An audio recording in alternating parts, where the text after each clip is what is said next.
पिछले एपिसोड में हमने देखा था कि चैंतियान को पता चला था कि असल में यिंगर के अंदर वही रीइंकार्नेशन वाली किताब की पावर को डाला गया है और यही वजह है कि प्रिंस जो है वो यहाँ पर यिंगर का इस्तेमाल करना चाहता है ताकि वो उसकी पावर निकाल कर वो रीइंकार्नेशन की पावर को अपने अंदर शामिल कर सके। अगर ये करना है तो यिंगर की जान लेनी होगी, तो यही चीज के लिए यहाँ पर प्रिंस तैयारी में लगा हुआ था। चैंतियान को जब इसके बारे में पता चलता है तो वो तुरंत जा चुका था उसे प्रिंस के साथ फाइट करने के लिए। उन दोनों के बीच में बहुत जबरदस्त फाइट होती है। चैंतियान यहाँ पर अपनी पावर का इस्तेमाल करते हुए प्रिंस के साथ फाइट कर रहा था और वो काफी अच्छी टक्कर देता है प्रिंस को, लेकिन जब वो यहाँ पर प्रिंस की जान लेने वाला था कि उससे पहले ही वहां पर जनरल लियो को एक जोरदार अटैक आकर लग चुका था, जिस वजह से उनकी हालत खराब हो चुकी थी। इस वजह से चैंतियान को उन्हें लेकर वहां से जाना पड़ता है और कुछ टाइम की मोहलत मिल जाती है उस प्रिंस को जिंदा रहने की, जिसके बाद यहाँ से ये एपिसोड शुरू होता है। तो इस एपिसोड की शुरुआत में प्रिंस जो था वो यहाँ पर यिंगर को कैद किए हुए था। वो उससे कहने लग जाता है कि यिंगर, तुम्हें पता है मैं इस दिन का ना कितने टाइम से इंतजार कर रहा था, पूरे 300 साल से।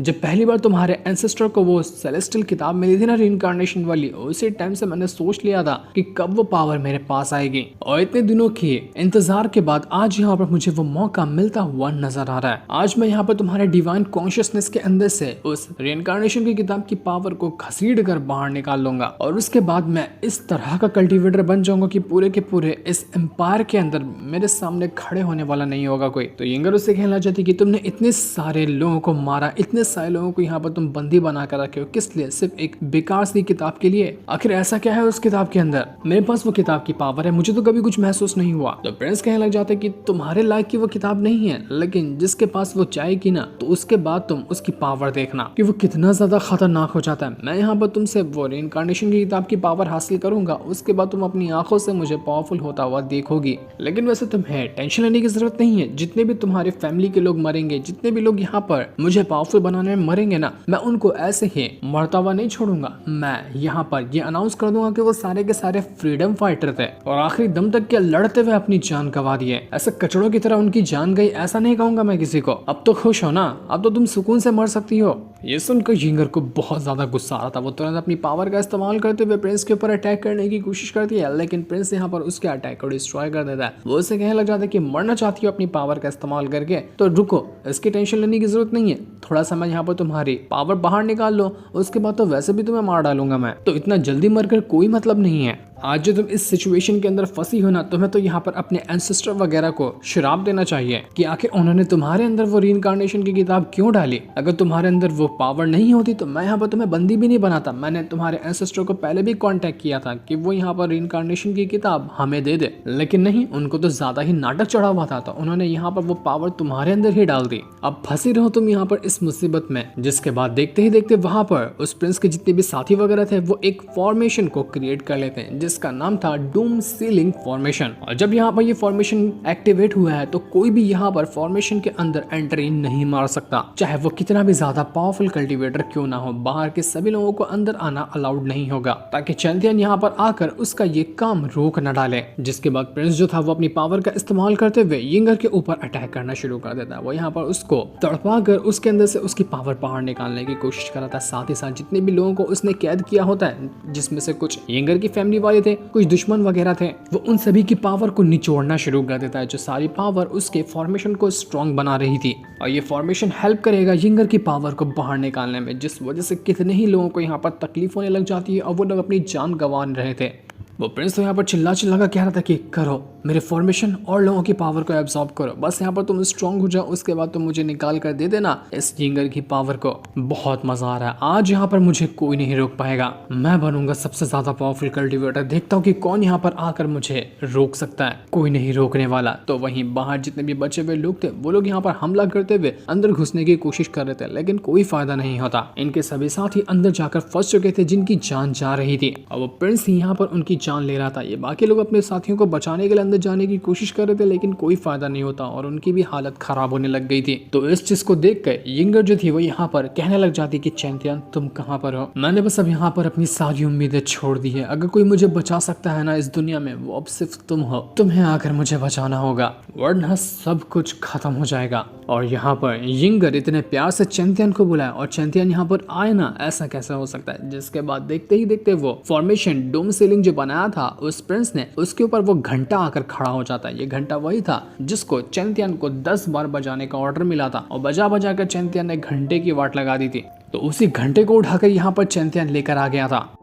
जैसे जैसे घंटे के अंदर से पावर बाहर निकल रही थी, वो जो डोम फॉर्मेशन होता है वो कमजोर होने लग जाता है। ऐसे मौके का फायदा उठाते हुए बाकी दुश्मन के जितने भी सेक्ट वगैरह थे वो लोग भी यहाँ पर हमला करने के लिए तैयार हो जाते हैं ताकि प्रिंस और उसके साथियों के ऊपर हमला करते हुए उनकी जान ले सके। बहुत ही खतरनाक बैटल यहाँ पर शुरू हो चुका था। दोनों तरफ से लोग यहाँ पर एक दूसरे से फाइट करने के लिए तैयार थे, जिसके बाद हम देख पाते हैं कि यहाँ पर जनरल लियो आ चुके हैं और वो अपने पूरे के पूरे साथियों को लेकर आए हैं, जिसमें चेंटियन के दोस्त शामिल है, लाइब्रेरियन शामिल है, उसका वो पार्टनर शामिल है और जितने भी चेंटियन के दोस्त वगैरह थे वो सब यहाँ पर आकर पहुंच चुके हैं ताकि प्रिंस और उसके सेक्ट वालों के साथ फाइट की जा सके। जब इतने लोग यहाँ पर आएंगे तो प्रिंस को हराने के चांसेस काफी ज्यादा बढ़ जाएंगे और सब मिलकर यहाँ पर प्रिंस को हरा सकते हैं। तो वहीं चेंटियन जैसे ही उस घंटे की पावर को ज्यादा और बढ़ाने की कोशिश करता है कि वैसे ही वो जो डोम फॉर्मेशन था वो चकनाचूर हो जाता है। फॉर्मेशन यहाँ पर डिस्ट्रॉय हो गया। इतने कमाल की पावर थी उस घंटे के अंदर जिसने ये कारनामा करके दिखा दिया। प्रिंस ये देखकर हक्का बक्का रह चुका था कि नहीं, ये नहीं हो सकता, मेरा डोम फॉर्मेशन कैसे टूट गया? ये फॉर्मेशन तो अच्छे अच्छे कल्टीवेटर से नहीं टूट सकता है। आखिर इस चेंटियन ने ये क्या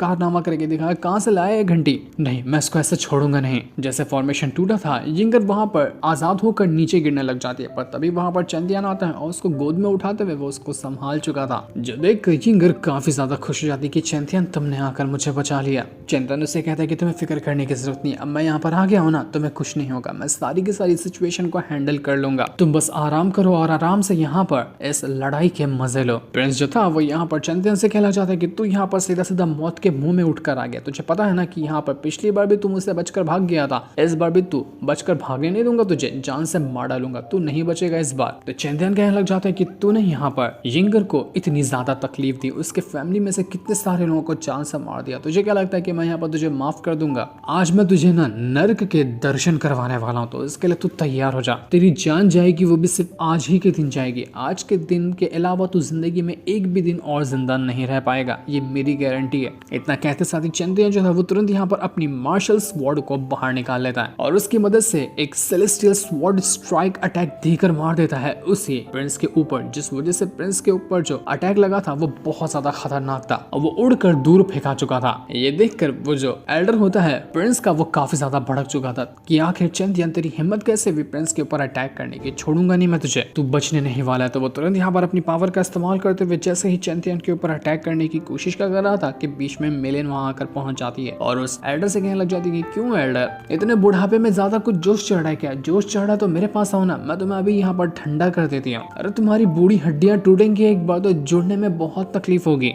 इतना कहने के बाद मेलिन जो थी वो तुरंत यहाँ पर चली जाती है उस एल्डर के साथ फाइट करने के लिए। मार मार कर तो उसने एल्डर की धज्जियां उड़ाकर रख दी थी। एल्डर का अंचर पंचर ढीला हो चुका था। तो वहीं प्रिंस जो होता है वो यहाँ पर अभी भी मरा नहीं था, वो वापस से वैसे ही हो जाता जैसे कि पहले था। वो कहने लग जाता है चेंटियन से कि तेरा ये जो स्वॉर्ड है ना, मार्शल स्वॉर्ड, बड़ी कमाल की चीज है। तू यार इतने सारे ट्रेजर लेकर घूमता है, मुझे तो पता ही नहीं था। इससे पहले की भी अटैक में तूने क्या क्या इस्तेमाल किया, फायर लोटस, ये वो, अब देख यहाँ पर तो इतनी कमाल की स्वॉर्ड भी बाहर निकाल चुका है। मुझे तो लगता है कि और भी कई सारे ट्रेजर है जिनको तू छुपा कर रखता होगा। एक बार मैं यहाँ पर तेरी बॉडी के ऊपर कंट्रोल हासिल कर लो ना, उसके बाद सारे के सारे ट्रेजर मेरे हो जाएंगे और फिर यहाँ पर दुनिया में कोई नहीं होगा जो यहाँ पर मेरे सामने टिक सके। तेरे सारे ट्रेजर पे मेरा दिल आ चुका है, जिस पे मेरा दिल आ जाता है ना, उस चीज को मैं छोड़ता नहीं हूँ। तो चेंटियन कहना चाहते कि मेरी मार्शल स्वॉर्ड चाहिए। ठीक है, अगर तेरे अंदर जिगरा है तो तू मेरी मार्शल स्वॉर्ड को टच करके दिखा दे, मान जाऊंगा कि तेरे अंदर ताकत है और तू मुझसे यहाँ पर मेरा ये ट्रेजर छीन सकता है। ये सुनकर प्रिंस जो था वो गुस्से में जा चुका था वापस से चेंटियन के साथ फाइट करने के लिए और उन दोनों के बीच में एक बहुत ही ज्यादा जबरदस्त फाइट शुरू हो चुकी थी। दोनों अपनी पावर का इस्तेमाल करते हुए एक दूसरे के ऊपर अटैक कर रहे थे, जहां चेंटियन अपनी मार्शल स्वॉर्ड की मदद से बहुत मारता है उस प्रिंस को और प्रिंस भी यहाँ पर अपने सारे अटैक को इस्तेमाल कर चुका था, लेकिन फिर भी यहाँ पर वो चेंटियन का बाल तक बांका नहीं कर पाता। वो अपने वॉइड स्प्लिटिंग टेक्निक का इस्तेमाल कर रहा है, जिस वजह से कई सारे स्लैश अटैक बाहर निकलते हैं और वो यहाँ पर चेंटियन की जान लेने की कोशिश कर रहे थे, लेकिन चेंटियन को इससे कोई फर्क नहीं पड़ता। वो अपनी पावर का इस्तेमाल करते हुए उसके सभी अटैक को डिस्ट्रॉय करते हुए कहता है कि यूजलेस, तेरे जितने भी अटैक है ना वो सारे के सारे यूजलेस हैं, एक भी अटैक तेरा काम का नहीं था जो यहाँ पर मुझे तकलीफ दे पाए, और तू बड़ा आया यहाँ पर मेरी जान लेने वाला। अटैक किसे कहता है ना वो मैं तुझे दिखाऊंगा। इसके बाद चेंटियन तुरंत अपनी पावर का इस्तेमाल करते हुए अपने बहुत सारे स्लैश अटैक को रेडी करता है और कई सारे स्लैश अटैक देकर मार देता है उसे प्रिंस के ऊपर, जिस वजह से उसकी हालत तो खराब हो चुकी थी, लेकिन उसकी बॉडी ही ऐसी थी कि वहां पर उससे कुछ हुआ ही नहीं, वो वैसे ही बच जाता है, क्योंकि असल में इस प्रिंस के अंदर एक नहीं बल्कि हजारों लोगों की सोल मौजूद है। और जब भी इसके ऊपर अटैक किया जाता है तो पहले इसकी सोल मरती है, उसके बाद ही जाकर इसके शरीर के ऊपर अटैक होता है। मतलब कि समझ सकते हैं कि प्रिंस के पास कम से कम हजारों लाइफ होगी, एक बार मारो तो वो मरेगा नहीं, वापस से जिंदा हो जाएगा। इसी वजह से इसको मारना इतना ज्यादा मुश्किल था। प्रिंस यहाँ पर चैंपियन को उकसाते हुए कहता है कि देखा, तेरा अटैक मेरा कुछ नहीं कर पाया, तो यहाँ पर कितनी भी कोशिश क्यों ना कर ले, तू एक चूंटी नहीं मार सकता, तो मुझे मारना तो बहुत दूर की बात है। तो चैंपियन कहने लग जाता है कि तू यहाँ पर मुझसे रिक्वेस्ट कर रहा है कि मैं तुझे मारूं, तूने अपनी जिंदगी में जो ख्वाहिश की होगी ना, उनमें से सबसे बुरी ख्वाहिश होगी है, और तेरी ये ख्वाहिश मैं यहाँ पर पूरी करने के लिए तैयार हूँ, तू मरेगा। तो अब यहाँ पर चैंपियन तुरंत ही अपना जो मार्शल स्वॉर्ड था उसके अंदर अपने फायर लोटस की पावर को मर्ज कर लेता है। अब यहाँ पर उसकी मार्शल स्वॉर्ड के अंदर से फायर लोटस की पावर बाहर निकल कर आ रही थी, और जहां उसकी मार्शल स्वॉर्ड नॉर्मल अटैक करती थी, अब वो फायर लोटस के साथ साथ अटैक देकर मार रही थी, जिस वजह से इस अटैक को रोकना बहुत ज्यादा मुश्किल था। प्रिंस यहाँ पर अपने हर तरीके आजमा लेता है ताकि किसी भी हालत में वो यहाँ उस चैंपियन के अटैक को रोक सके, लेकिन कोई फायदा नहीं होता। चैंपियन मार मार कर उसकी हालत खराब कर चुका था। यहाँ पर चैंपियन कहने लग जाता है कि जितने भी लोगों को तूने यहाँ पर मारा है ना, सबकी मौत का बदला आज मैं तुझसे लेने वाला हूँ। यिंगर की फैमिली के कितने सारे सोल्जर ने तेरे को बचाने के लिए अपनी जान गंवा दी, उन्होंने तुम्हारे रॉयल फैमिली का कितना साथ दिया, और तूने उनको क्या समझा, कीड़े मकोड़े, और तूने यहाँ पर उनकी पावर को एब्सॉर्ब कर लिया इस फॉर्मेशन को स्ट्रॉन्ग बनाने के लिए। आखिर इतना ज्यादा घटिया इंसान तो कैसे हो सकता? किसी की जान की तुझे परवाह नहीं है क्या? कोई इंपॉर्टेंस नहीं है तेरे सामने किसी सोल्जर या किसी इंसान की जान की? आज उन सब के लिए मसीहा बनकर मैं यहाँ पर आया हूँ, तुझे मार कर उन सभी को सुकून दिलाऊंगा मैं। जितने अत्याचार तूने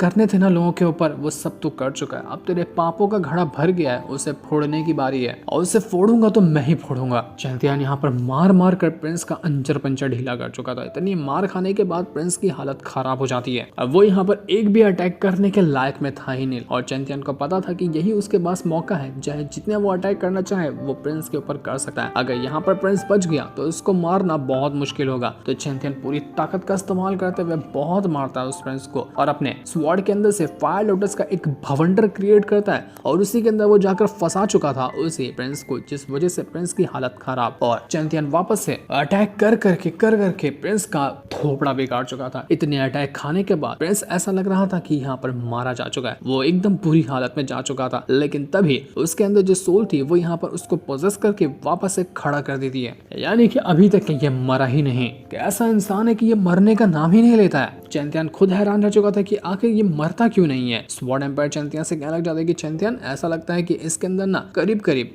1000 लोगों की जान भरी हुई है, एक को मारना मतलब कि दूसरे को अवेक कर देना। यहाँ पर ये बस तुम्हें थकाना चाह रहा है। एक बार तुम पूरी तरह से थक जाओगे ना, तो इसके बाद ये अपनी पूरी पावर का इस्तेमाल करके तुम्हारी जान लेने की कोशिश करेगा, और उसके बाद वो तुम्हें पोजेस कर जाएगा। चैंपियन खुद यहाँ पर इतने पावरफुल दुश्मन से इससे पहले कभी नहीं मिला था, जिसको इतनी बार मारने के बाद भी वो इंसान दोबारा जिंदा हो जाए। इस वजह से चैंपियन थोड़ा सा टेंशन में होता है, लेकिन वो कहता है कि अगर ये यहाँ पर मुझे ही पोजेस करना चाहता है, मेरे ऊपर कंट्रोल हासिल करना चाहता है ना, तो ठीक है, अब इसको अपने शरीर के अंदर जान नहीं देता हूँ, उसके बाद जाकर मैं इसको मारूंगा, देखता हूँ कि आखिर ये मुझे पोजेस करके मेरा क्या ही उखाड़ सकता है। पेरेंट्स यहाँ पर कहने लग जाता है चैंपियन से कि बिल्कुल सही, मैंने बिल्कुल सही बंदे को चुना है उसके ऊपर कंट्रोल करने के लिए। चैंपियन तो बिल्कुल आउटस्टैंडिंग बंदा है, तू एक्स्ट्राऑर्डिनरी है, जो भी शब्द होते हैं ना तेरे सामने वो कम है। आज जो तूने फाइट करके दिखाया ना, मेरा दिल खुश हो गया, और अब तो यहाँ पर मैं तुझे किसी भी हालत में नहीं छोड़ने वाला। वो तुरंत यहाँ पर अपनी पावर का इस्तेमाल करना शुरू कर देता है। जैसा उसने अपनी पावर का इस्तेमाल किया था, वहां पर हर तरफ धुआं फैल जाता है, और धुएं के अंदर से चेन बाहर निकलकर चैंपियन को पूरी तरह से जकड़ चुकी थी। चैंपियन यहाँ पर पूरा फॉर्मेशन के अंदर जाकर ट्रैप हो चुका था। प्रिंस से कहता है कि जितना तू यहाँ पर खुद को बचाने की कोशिश करेगा, जितना फॉर्मेशन के अंदर बाहर आने की कोशिश करेगा, ये फॉर्मेशन उतना ही ज्यादा तेको और जकड़ लेगा। तेरा बाहर निकलना अब इम्पॉसिबल है, तू यहाँ से बाहर नहीं निकल सकता।